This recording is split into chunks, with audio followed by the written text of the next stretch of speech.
What's up, guys? Mark here. Welcome back to TASG. Happy Tuesday. It's a very busy one today. To reference, this is how far the line is right here.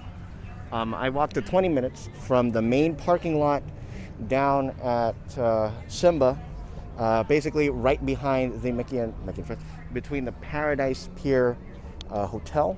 That line was a 3-hour wait. Again, we shoot our videos on weekends, right? Anyways, cast member up there said it's roughly 45 minutes for this line. Back there, 3 hours. I would rather wait 45 minutes than wait 3 hours. Anyways, so today, while we walk and we talk and we're in line waiting our turn, let's talk about Fantasmic. Now, Fantasmic this year will be turning 4 years old, having re-debuted, and I'm talking about the 2.0 version right now. 2.0 debuted. We were there for that first day, July 17th, 2017. It is 4 years of that this year. Hopefully we can see it this year, but who knows? I would definitely love to see it this year.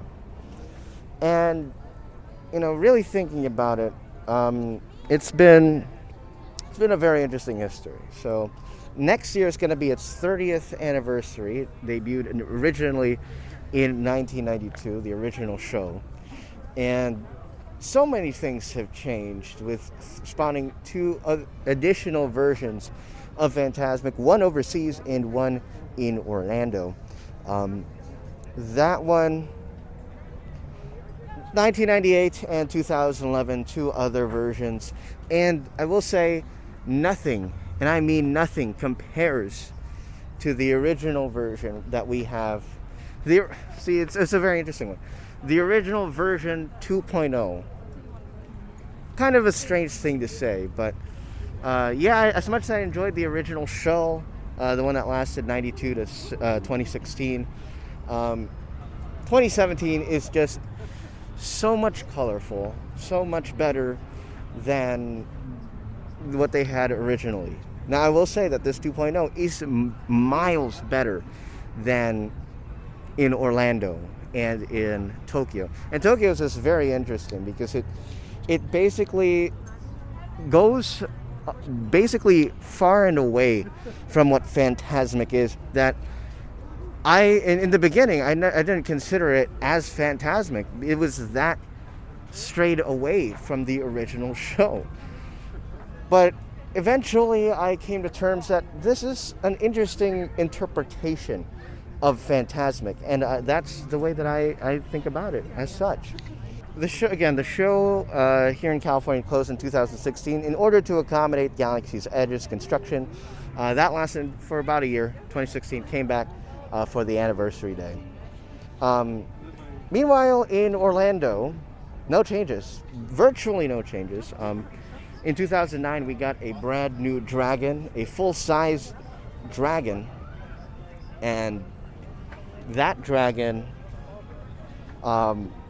Murphy is what is nicknamed because of Murphy's Law, after it toppled during a performance. That's what we have right now. We have an amazing dragon here on the West Coast.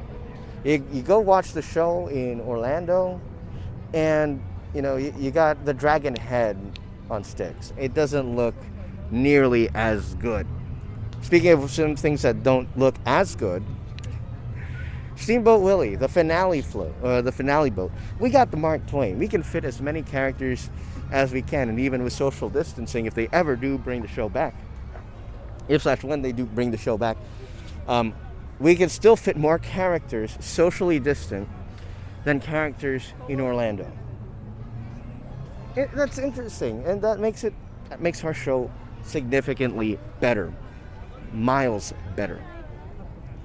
In addition, that the only thing that they do good there, though, I will say, is their viewing section. Their viewing section, just like the Fantasyland tiered viewing, where you're standing behind and on top, so that you're not looking through children's shoulders or kids' heads, or whenever they put their kids on their shoulders to see the show.